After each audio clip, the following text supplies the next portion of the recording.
Hello dear students, welcome to all in Science World Education. Today we learn about the Standard 10, Unit 7, Control and Coordination. In the previous chapter, we looked at the life processes involved in the maintenance functions in living organisms.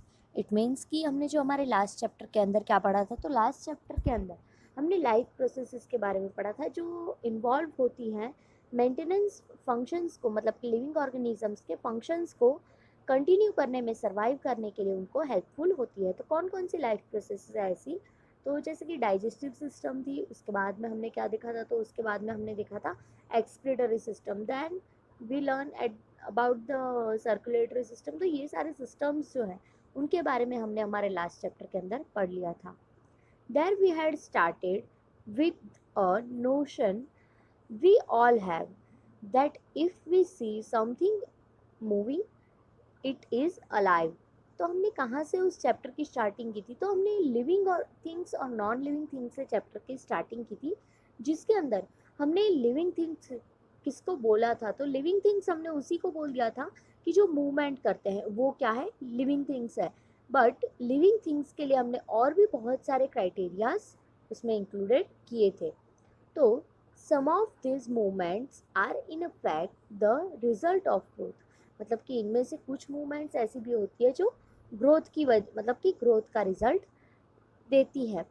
Then as in a plant, जैसे कि plants के अंदर अभी वो plants जैसे कि एक place से दूसरी प्लेस पे मूवमेंट नहीं कर पाता है, बट प्लांट्स क्या करते हैं, तो वो ग्रोथ की मूवमेंट वहाँ पे हमें देते हैं, प्रोवाइड करते हैं। A seed germinate and grows, जो सीड होता है वो जर्मिनेट होता है और फिर ग्रो होता है। तो ये प्लांट्स की जो मूवमेंट है वो हमें समझाने की कोशिश कर रहे हैं यहाँ पे कि जो सीड है वो क्या होता है, ग्रो होता है।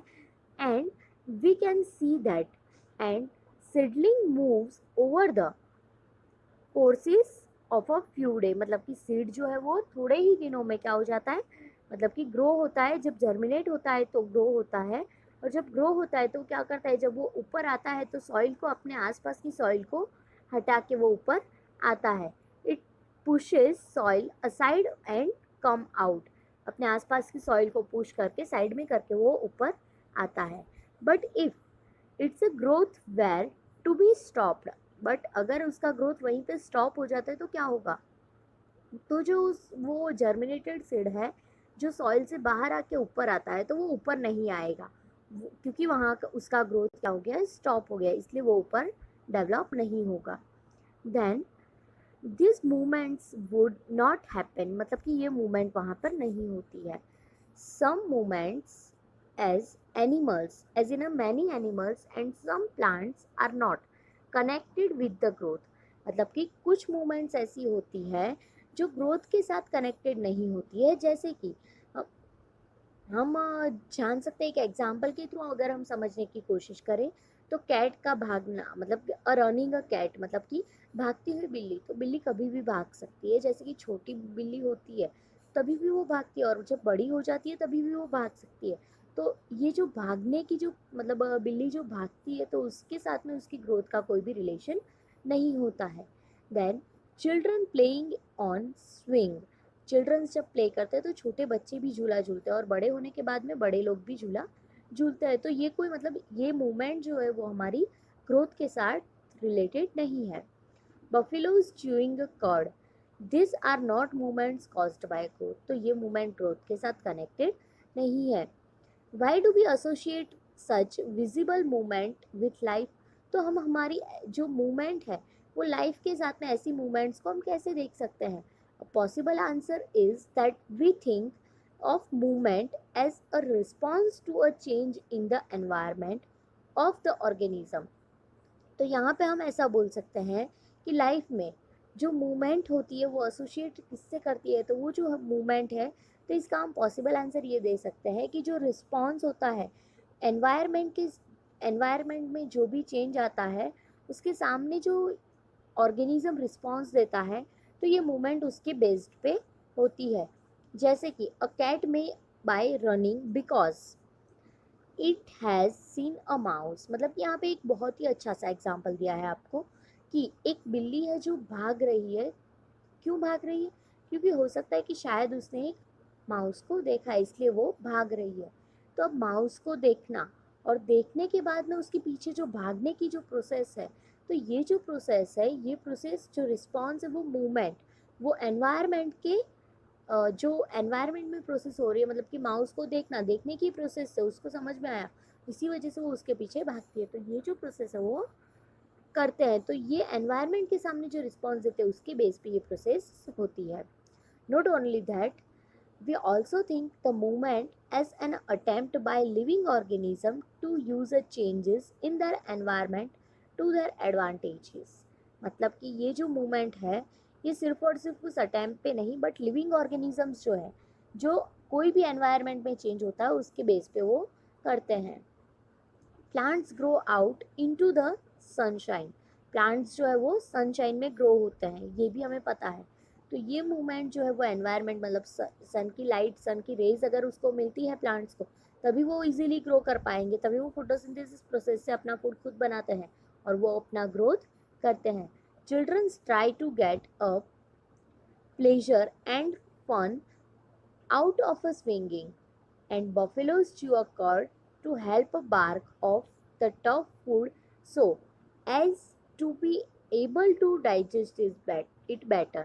मतलब कि बफेलोज जो च्यू करते हैं, तो वो क्यों च्यू करते हैं? क्योंकि इसलिए च्यू करते हैं ताकि जो कड़, मतलब कि उनके मुंह में जो भी फूड जो होता है, अभी बफेलोज की जो डाइजेस्टिव सिस्टम होती है वो डिफरेंट होती है। वो क्या करते हैं, जब भी उनको फूड मिलता है तो वो पूरा का पूरा फूड एक साथ में ले लेते हैं। उसके बाद में थोड़ा थोड़ा करके वो वापस से अपने माउथ में लाते हैं, और जब वो अपने माउथ में थोड़ा थोड़ा करके फूड वापस लाते हैं, तब वो अपने माउथ में उस फूड को चबाते रहते हैं बार बार। आपने देखा होगा कि कई बार आप जब बफेलोज को, काउस को देखोगे तो वो हमेशा अपना मुंह हिलाती रहती है। तो वो ये जो मुंह हिलाने की प्रोसेस करती है, तो इससे जो फूड है वो उनका क्या होता है, छोटे छोटे टुकड़ों में डिवाइड हो जाता है, और फिर उससे वो इजीली उसको डाइजेस्ट कर पाते हैं।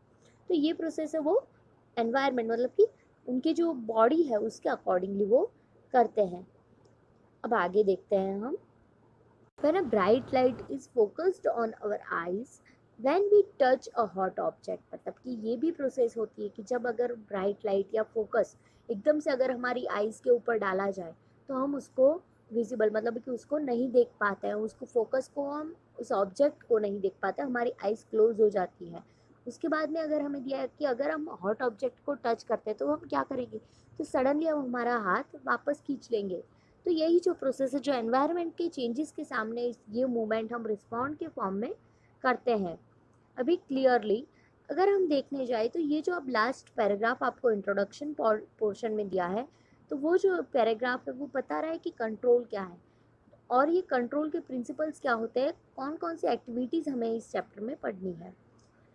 If we think a bit more about this, अगर हम थोड़ा सा और ज़्यादा इसके बारे में सोचें, it become apparent that all this movement in response to the environment is carefully controlled. मतलब कि ये जो मूवमेंट होती है वो रिस्पॉन्स, एनवायरमेंट के सामने रिस्पॉन्स देने की मूवमेंट, तो वो हमें केयरफुली करनी चाहिए, और केयरफुली वो कंट्रोल ऑटोमेटिकली होती ही है। Each kind of a change in the environment evoke an appropriate movement in response। मतलब कि ये जो मूवमेंट है, ये इस तरह की मूवमेंट एनवायरमेंट में वो अप्रोप्रिएट मूवमेंट है जो रिस्पॉन्स के लिए होती है। When we want to talk to our friends in a class, अगर हम, अभी सिंपल सी चीज़ है कि अगर हम हमारे क्लासरूम में, मतलब कि हमारे फ्रेंड्स के साथ में जब बात करते हैं, तो हम बहुत ही ज़्यादा स्लोली बात करते हैं। बट अगर उसी जगह पे अगर हम बाहर कहीं पे अपने फ्रेंड से मिले, तो हम क्या करते हैं, बहुत ही ज़ोर से बात करते हैं। तो ये एक कॉमन थिंग्स है कि हम किस तरह से उसको कंट्रोल करते हैं, ऑटोमेटिकली कंट्रोल होता है। Now we talk to our friend in a class, we whisper on the rather than shouting loudly। मतलब जोर से बोलने से ज़्यादा अच्छे से हम क्या करते हैं, धीरे से बोलते हैं। Clearly the movement to be made depends on the event that is triggering it। मतलब कि ये जो movement है वो इस तरह से बनती है। Therefore such controlled movement must be connected to the recognition of a various events in the environment। मतलब कि ये जो मूवमेंट है, कंट्रोल मूवमेंट है, तो ये सारी रिकॉग्नाइज होती है अलग अलग एनवायरनमेंट से, followed by only a correct movement in response, मतलब कि ये किसको फॉलो करती है, तो ये राइट जो मूवमेंट होती है उसी को फॉलो करती है। In other word living organisms must use systems providing control and coordination, मतलब कि लिविंग ऑर्गेनिजम्स को ये जो कंट्रोल एंड कोऑर्डिनेशन की जो सिस्टम हमारे मतलब हमें दी गई है, और मतलब कि जो गॉड ने हमें गॉड गिफ्टेड जो सिस्टम दी है तो उसका हमें यूज़ करना चाहिए। इन शॉर्ट बुक में ये पॉइंट हमें ये बता रहा है कि हमें कोई भी वर्क या कुछ भी काम करने से पहले हमारे ब्रेन का यूज़ हमें करना चाहिए। तो अब हम देखते हैं in a keeping with the general principle of body organisation in a multicellular organism, specialised tissue are used to provide this control and coordination activities. मतलब कि जब हम देखते हैं कि जो जनरल प्रिंसिपल ये है बॉडी ऑर्गेनाइजेशन का कि मल्टी सेलुलर ऑर्गेनिजम्स के अंदर मतलब कंट्रोल एंड कोऑर्डिनेशन की प्रोसेस करने के लिए जो होती है वो एक स्पेशलाइज्ड टिश्यू होता है जिसको यूज़ करके वो अपनी ये प्रोसेस इजीली कर सकते हैं। तो अब हम देखते हैं animal nervous system. So dear students, animals में नर्वस सिस्टम के बारे में हम इस चैप्टर में पढ़ेंगे। तो नर्वस सिस्टम के बारे में पढ़ने से पहले हम लोग ये देखते हैं डिटेल में कि व्हाट इज मतलब नर्वस सिस्टम किससे बनी होती है। तो नर्वस सिस्टम जो है वो नर्व टिश्यू से बनी होती है, नर्व सेल से।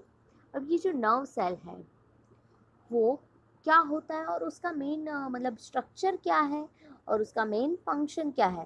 तो we read about the structure of neuron.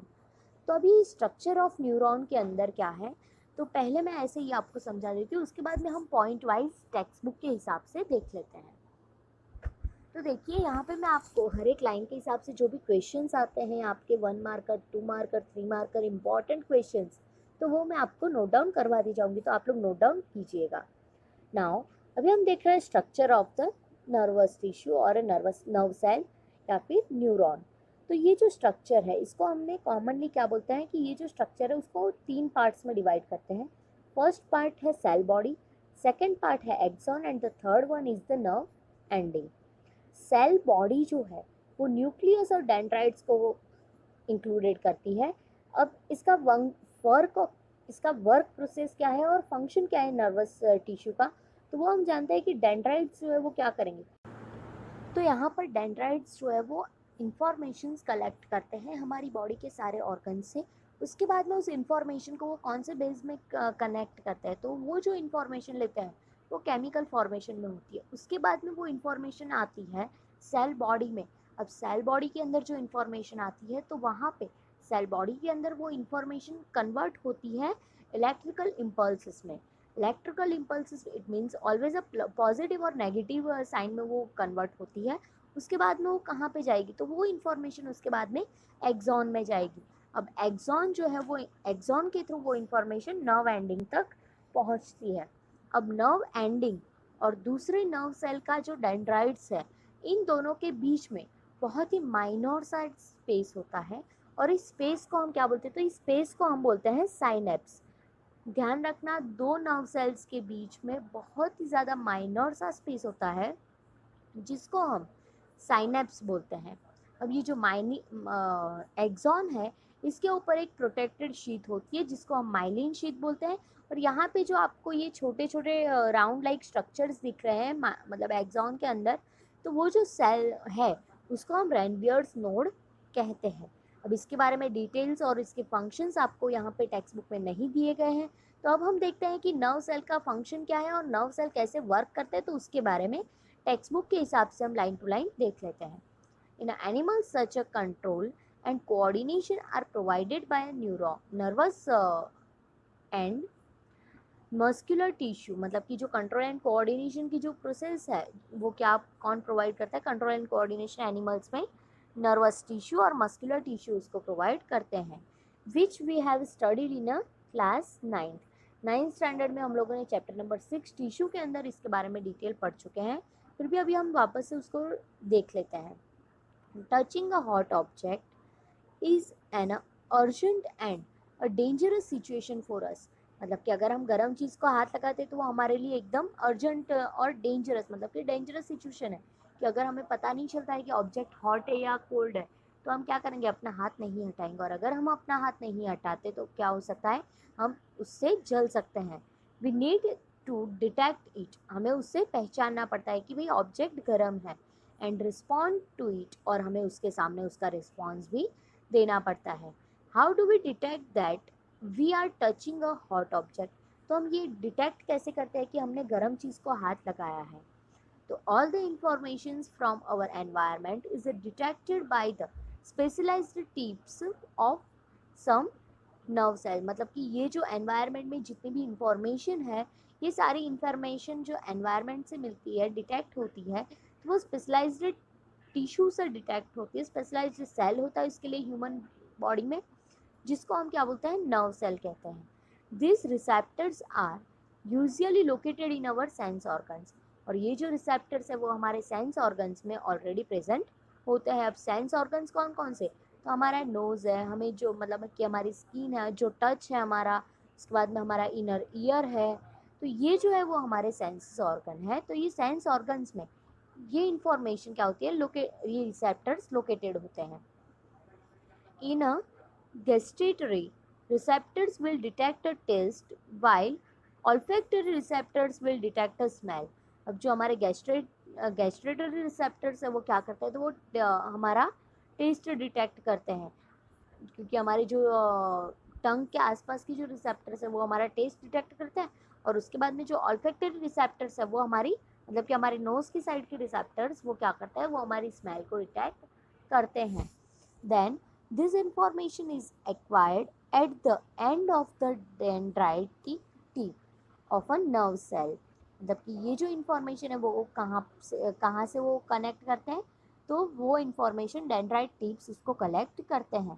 Sets of a chemical reaction that create an electrical impulses, मतलब कि ये जो इंफॉर्मेशन है वो क्या करती है, केमिकल रिएक्शंस के थ्रू इलेक्ट्रिकल इम्पल्सिस उसको लेते हैं, उसमें कन्वर्ट करते हैं इलेक्ट्रिकल इम्पल्सिस में।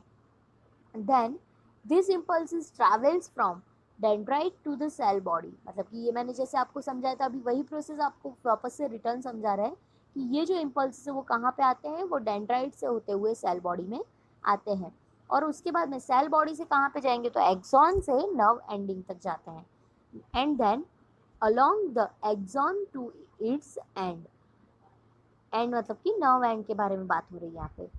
Eight the end of the axon, axon का जो एंड है, the electrical impulse set off the release of some chemical, अब जो नर्व एंडिंग है वहाँ पे वो क्या करते हैं, इलेक्ट्रिकल इम्पल्स वापस से कुछ केमिकल फॉर्मेशन में सिक्रीट कर देते हैं। This chemicals cross the gap और साइनेप, मतलब कि मैंने जैसे बोला था आपको कि एक नर्व सेल का नर्व एंडिंग और दूसरे नर्व सेल का डेंड्राइट, तो इन दोनों के बीच में जो माइनर सा स्पेस होता है, तो स्पेस को हम साइनेप्स बोलते हैं। तो this chemical cross the gap और a synapse and start the similar electrical impulses in the dendrite. Scheme है कि नर्वस इम्पल्सिस जो है वो ट्रैवल हमारी बॉडी में कैसे करते हैं, तो ये स्कीम हमें यहाँ पे बता रहे हैं। और similar synapse finally allowed to delivery of such impulses from neurons to other cells, मतलब कि ये जो सिमिलर जो स्पेस होती है वो क्या करती है, उस एक सेल से दूसरे सेल तक उसको इंफॉर्मेशन को पहुंचाती है। Such as a muscle cells और अ ग्लैंड्स, मतलब कि जैसे कि मसल सेल्स है और ग्लैंड्स है, तो ये भी इंफॉर्मेशन हमारी क्या करती है, यहाँ तक हमारी इंफॉर्मेशन ये पहुँचाती है, जैसे कि हमारी पूरी बॉडी में। तो इसमें ऐसा कोई सरप्राइज़ की मतलब प्रोसेस नहीं है। तो it is thus no surprise that a nervous tissue is a made up of organised network of nerve cell और अ न्यूरॉन। अब ये सिंपल सी बात है कि ये जो प्रोसेस है एक सेल से दूसरे सेल में इंफॉर्मेशन ट्रांसफ़र करने की, तो अब इसमें कोई भी सरप्राइज जैसी बात नहीं रहती है कि नर्व्स जो नेटवर्क है न्यूरॉन्स का, तो न्यूरॉन्स किससे बने हुए हैं, तो न्यूरॉन्स जो है वो नर्व सेल्स, बहुत सारे नर्व सेल्स मिलके क्या बनाते हैं, न्यूरॉन्स बनाते हैं। तो ये एक सिंपल सी थिंग्स है। And is specialised for conducting information via electrical impulses, तो ये जो है वो एक स्पेशलाइज्ड होती है इंफॉर्मेशन कंडक्ट करने के लिए, जो इलेक्ट्रिकल इम्पल्सिस की इंफॉर्मेशन को कंडक्ट करते हैं। From one part of our body to another, मतलब कि हमारे बॉडी के एक पार्ट से इंफॉर्मेशन कनेक्ट करके उसको दूसरे पार्ट तक पहुंचाने का फंक्शन करते हैं। अब डियर स्टूडेंट्स, यहाँ पे मैं आपको बताना चाहूँगी कि ये जो क्वेश्चन है कि हमने जो नर्व सेल के बारे में जो डिटेल पढ़ा, उसका स्ट्रक्चर पढ़ा, उसका फंक्शन पढ़ा, तो ये आपको 10th स्टैंडर्ड में पूछा जा सकता है 2 मार्क्स में। 2 मार्क्स में सिर्फ और सिर्फ फिगर पूछी जा सकती है कि draw the structure of nerve cell and give them nomenclature, मतलब कि उसका नॉमेनक्लेचर के साथ में उसका स्ट्रक्चर आपको ड्रॉ करना है। उसके सिवाय आपको अगर 3 मार्क्स के अंदर ये और एक क्वेश्चन पूछा जा सकता है कि आप जो नर्व सेल है उसको ड्रॉ भी करो और फिर उसके बारे में उसको डिस्क्राइब भी करो उसका स्ट्रक्चर। तो ये आपको 2 और 3 मार्क्स में क्वेश्चन मोस्टली पूछा जाने वाला है, मतलब कि इम्पोर्टेंट क्वेश्चन है। इस चैप्टर में आगे और भी ऐसे इंपॉर्टेंट क्वेश्चन है। अभी ऐसा तो है नहीं कि हर एक क्वेश्चन मतलब कि एग्जाम में एक साथ में आ ही जाएगा, तो जितने भी इंपॉर्टेंट क्वेश्चन है वो मैं आपको बताऊंगी, तो उनमें उन क्वेश्चंस में से आपको एग्जाम में के लिए हेल्प मिलती रहेगी। अब ये था जो नर्व टिश्यू के बारे में और नर्व सेल के बारे में हमने पढ़ा। Now we have one activity, activity 7.1। In this activity हमें इस एक्टिविटी में क्या बता रहे हैं, तो इस एक्टिविटी के अंदर हमें ये बता रहे हैं कि हमें एक थोड़ी सी शुगर को अपने माउथ में रखना और फिर टेस्ट करना है। तो ऑब्वियसली उस शुगर का टेस्ट हमें कैसा लगेगा, स्वीट लगेगा। देन क्या, उसके बाद में हमें क्या करना है, अपना नोज बंद कर देना है और उसके बाद में उस शुगर को टेस्ट करना है। तो ऑब्वियसली क्या हम उस टेस्ट को आइडेंटिफाई कर पाएंगे?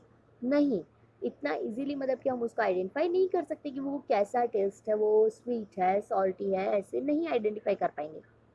देन उसके बाद अगर हम अपने नोज़ को ब्लॉक करने के मतलब कि दोनों हाथ से अगर एक उंगली और एक थंब से अगर हम दबाए उसको अपने नोज़ को और फिर उसके बाद में अगर हम लंच या डिनर करें, तो क्या हम इजीली कर पाएंगे, मतलब कि उसका इंजॉयमेंट ले पाएंगे? नहीं, वो भी हम इजीली नहीं कर पाएंगे। अभी सिंपल सी बात है, इतना सारा अगर हम एक्टिविटी करते हैं तो उसकी जगह पे हम एक छोटा सा एग्जांपल ले लेते हैं कि अगर हमें कोल्ड हुआ है और उस टाइम पे क्या हमें कोई स्मेल आती है? अच्छे से नहीं आ पाती, ना तो कोई स्मेल आती है और ना ही हमारे मुंह में ऐसा टेस्ट होता है कि हमें इजीली कोई भी चीज़ का टेस्ट पता चले। तो यही बात हमें बताने का कोशिश यहाँ पे की जा रही है। सो डियर स्टूडेंट्स, यहाँ तक जो हमने देखा वो था नर्व सेल। अब हम क्या देखेंगे, तो अब हम देखेंगे what happens in the reflex action. Reflex action में क्या होता है, मतलब रिफ्लेक्स एक्शन है क्या? तो रिफ्लेक्स एक्शन मतलब कि ये है कि जो एनवायरनमेंट में ये जो प्रोसेस होती है कि एनवायरनमेंट के सामने, एनवायरनमेंट जो भी हमारे सामने कोई भी चीज़ होती है हमारे सामने और हम उसके सामने रिस्पॉन्ड करते हैं कोई भी एक्टिविटी के सामने, तो हमारा जो रिस्पॉन्ड है उस रिस्पॉन्ड को हम बोलते हैं रिफ्लेक्स एक्शन। तो अब हम देखते हैं what is mean by the reflex action. एक पहले हमें फिगर के हिसाब से अगर ऐसे ही समझ लेंगे, उसके बाद में हम टेक्स्ट बुक के हिसाब से देखेंगे। तो देखिए यहाँ पे एक जो फिगर दी है वो है रिफ्लेक्स आर्क की फिगर।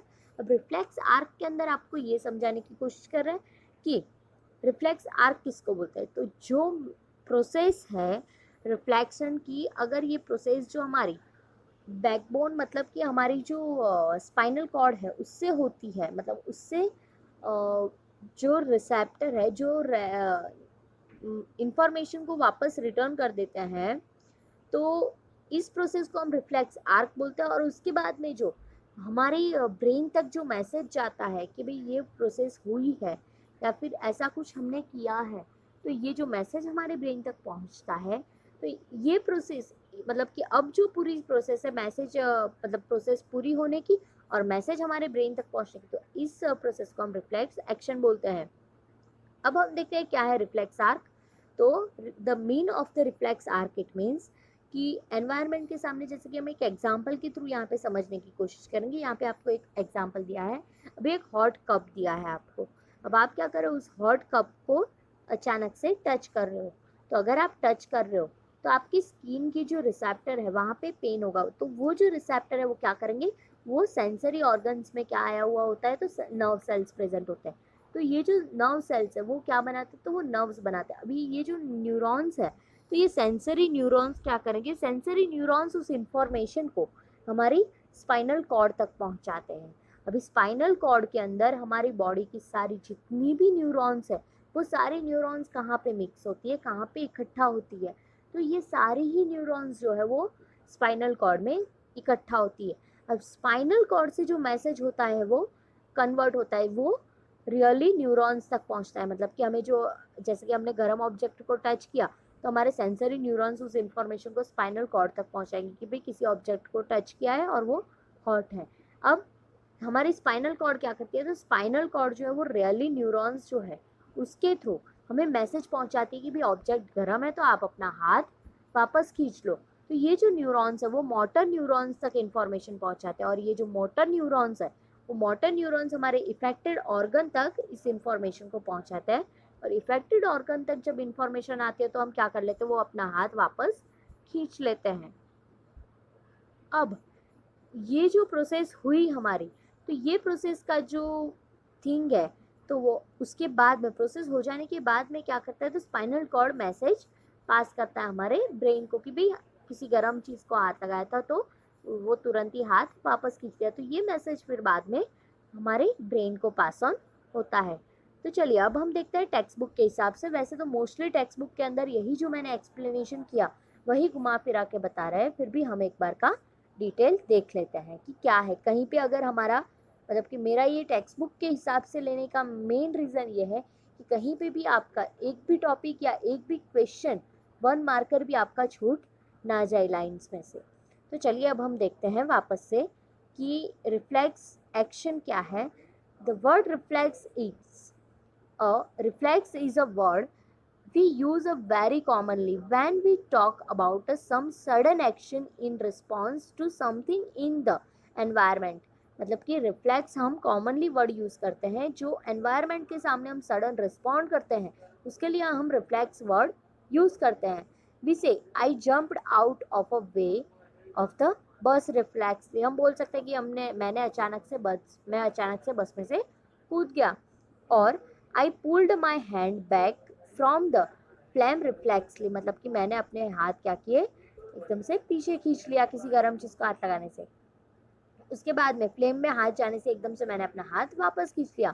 और हम ये भी बोल सकते हैं कि मैं एकदम से मतलब मैं बहुत ही ज्यादा भूखा था, इसलिए क्या हुआ, मेरे मुंह में पानी आ गया। जैसे कि I was so hungry my mouth started watering reflexly, मतलब कि मेरे मुंह में से पानी आना शुरू हो गया। What exactly do we mean, मतलब कि इसका मतलब क्या है एग्जैक्टली। तो a common idea in all such example is that we do something without thinking about it. मतलब कि ये कॉमन एक आइडिया है कि हम ये जो चीज़ें करते हैं, जो एग्जाम्पल्स हमारे सामने, इसके बारे में हमने कभी इतना डिटेल में नहीं सोचा होगा। और without feeling in a control of our reflection, और इन रिफ्लेक्शंस को हमने कभी मतलब कि फील भी नहीं किया होगा। Yet these are situations where we are responding with some action to change in our environment। और ये जो प्रोसेस है रिस्पॉन्ड करने के एनवायरनमेंट में हमारे एक्शंस के सामने, तो इसको हम बोलते हैं reflex action. How is the control and coordination achieved in such a situation. तो ये जो सिचुएशन है इसको कंट्रोल एंड कोऑर्डिनेट कैसे करते हैं। Let is consider this further. Take up one of our example. इसके लिए हम एक एग्जाम्पल लेते हैं जो गरम फ्लेम का एग्जाम्पल, गरम ऑब्जेक्ट का एग्जाम्पल लिया, सेम एज एग्जाम्पल है। तो चलिए देखते हैं अब। Touching a flame is an urgent and dangerous situation for us और इनफैक्ट फॉर एनी एनिमल। मतलब कि किसी गर्म चीज़ को टच करना ये हमारे लिए या फिर किसी भी एनिमल के लिए बहुत ही ज़्यादा डेंजरस सिचुएशन हो सकती है। For any animal how would we respond to this. मतलब कि किसी भी एनिमल के बारे में अगर हम बोले तो ये रिस्पॉन्ड कैसे करते हैं। One seemingly simple way is to think sorry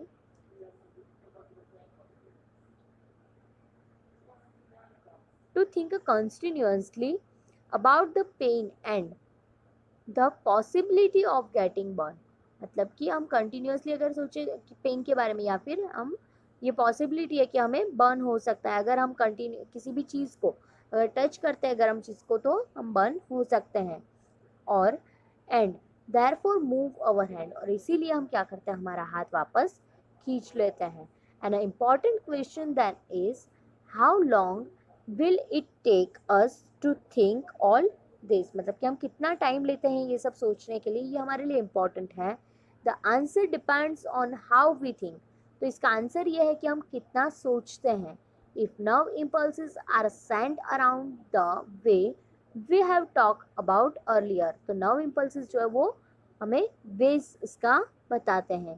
then thinking is also likely to involve the certain of such impulses, और ये जो थिंकिंग है उसके अंदर कुछ इम्पल्सेस इन्वॉल्व होते हैं. अब ये जो थिंकिंग की प्रोसेस है ये बहुत ही ज़्यादा कॉम्प्लेक्स एक्टिविटी है, मतलब कि अगर कोई चीज़ कहीं हमने टच किया उसके बाद में ये इम्पल्सेस हमें हमारे मतलब हमारे ब्रेन तक वो बात पहुंचाएंगे, न्यूरॉन्स तक. उसके बाद में हम सोचेंगे कि हमें क्या करना है, और उसके बाद में जब हमें रिफ्लेक्स मिले एक्शन मतलब कि रिफ्लेक्शन मिलेगा उसके बाद में हम अपना हाथ वापस लेंगे. तो ये जो प्रोसेस ये बहुत ही लेंदी और बहुत ही टफ और कॉम्प्लेक्स सिचुएशन कॉम्प्लेक्स एक्टिविटी हो जाती है. तो चलिए अब हम देखते हैं. Thinking is a complex activity, so it is a bounded to involve a completely interaction of many nerve impulses from many neuron. मतलब ये कॉम्प्लेटिकली क्या होता है कि ये इंट्रैक्शन करता है बहुत सारे नर्व से और न्यूरॉन से. तो ये तो हो सकता है कि भाई कहीं ना कहीं इन सब का एक जगह पे मिक्सअप होना या किसी एक पॉइंट पे मिलना तो पॉसिबल हो ही सकता है, तभी जाके ये प्रोसेस हम इजी बना सकते हैं. So if this is this is the case, अगर ऐसा केस है, it is no surprise that the thinking tissue in our body consists of a dense network of intricately arranged neurons. मतलब कि इसके अंदर ऐसा कोई भी डेंस नेटवर्क नहीं होता जो इंट्रैक्टली अरेंज होता है. It's sites in the forward and of the skull, और ये जो है वो हमारा स्कल का फॉरवर्ड एंड होता है. And receive the signal from all over the body, और ये क्या करता है हमारी पूरी बॉडी में से सिग्नल्स को रिसीव करता है. To receive this signals and this thinking part of the brain in the skull must be connected to nerve coming from various parts of our body. मतलब कि ऑब्वियसली ये सिंपल सी बात है कि ये जो सिग्नल्स रिसीव करते हैं तो इन सब के लिए हमारे ब्रेन में हमारे स्कल के अंदर ऐसा तो कोई पार्ट होना चाहिए कि जहाँ पे ये सारी चीज़ें मिक्सअप होती हो, मतलब कि एक प्लेस पे पहुँचती हो. Similarly if this part of the brain is to instruct muscle to move, मतलब कि ये जो पार्ट है हमारे ब्रेन के अंदर वो हमारे मसल्स को मूवमेंट करने के लिए हमें बताता है, इन्फॉर्म करता है. Nerves must carry this signals back to different parts of the body, और नर्व्स जो है वो हम ये सिग्नल्स भेजती है कि अलग अलग पार्ट्स में कि हमें क्या करना चाहिए, कि किसी चीज़ को हाथ लगाया गर्म चीज़ को तो हमें अपना हाथ वापस ले लेना चाहिए.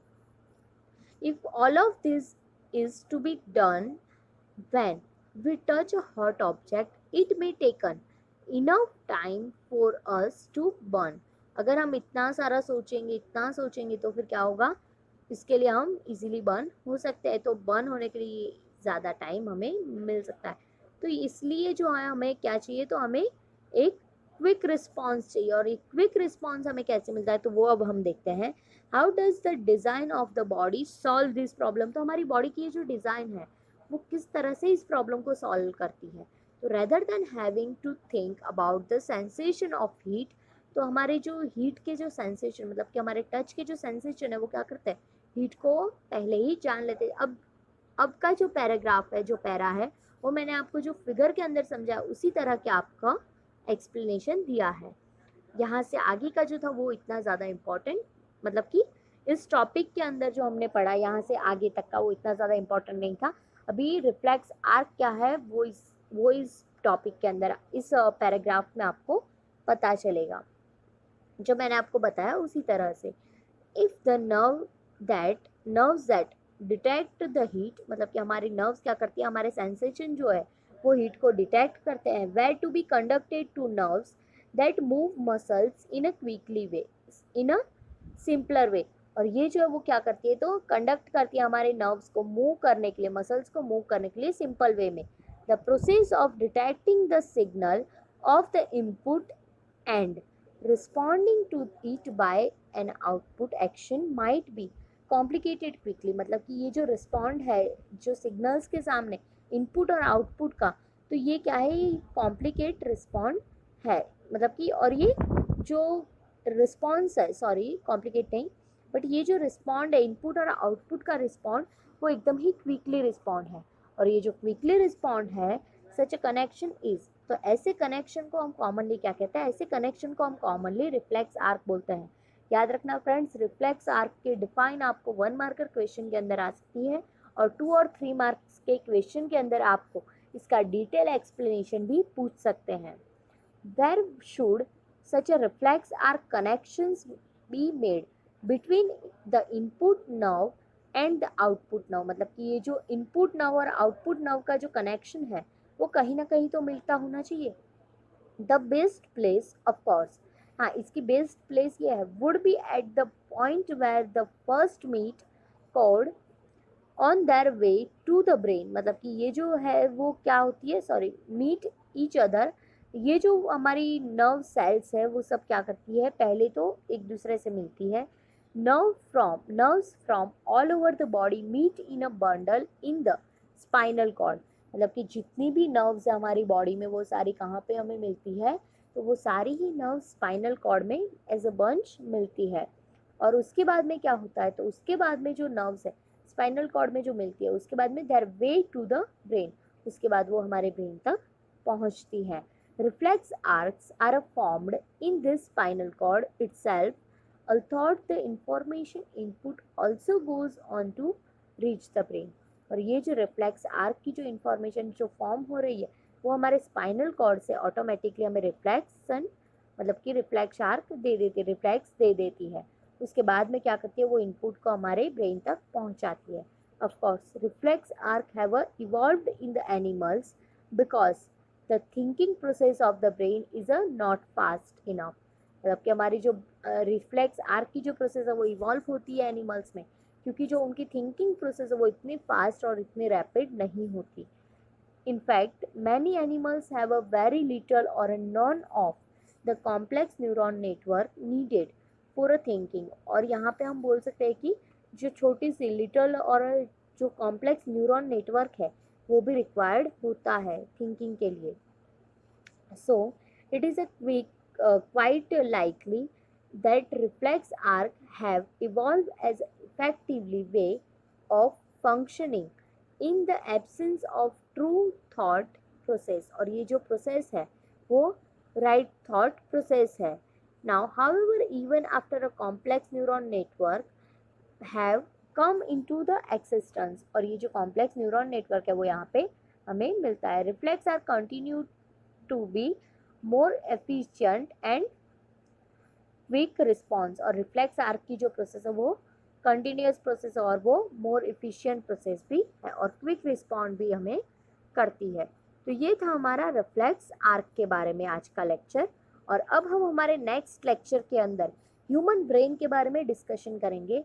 ह्यूमन ब्रेन के बारे में जो हम डिस्कशन करेंगे वो डिस्कशन मैं अपनी हैंड रिटन नोट से आपको समझाने की कोशिश करूंगी, क्योंकि यहाँ पे जो आपको दिया हुआ है टेक्स्ट बुक के अंदर बहुत सारे क्वेश्चंस पूछे हुए हैं और इतना डिटेल में आपको और इतना क्लियर वे में आपको नहीं समझाया गया है, तो इसीलिए मैं अपनी हैंड रिटन नोट्स को यहाँ पे प्रिफर करूँगी। तो चलिए थैंक यू, और अब हम हमारे नेक्स्ट लेक्चर में मिलते हैं ह्यूमन ब्रेन के साथ में। Thank you everyone for watching this video.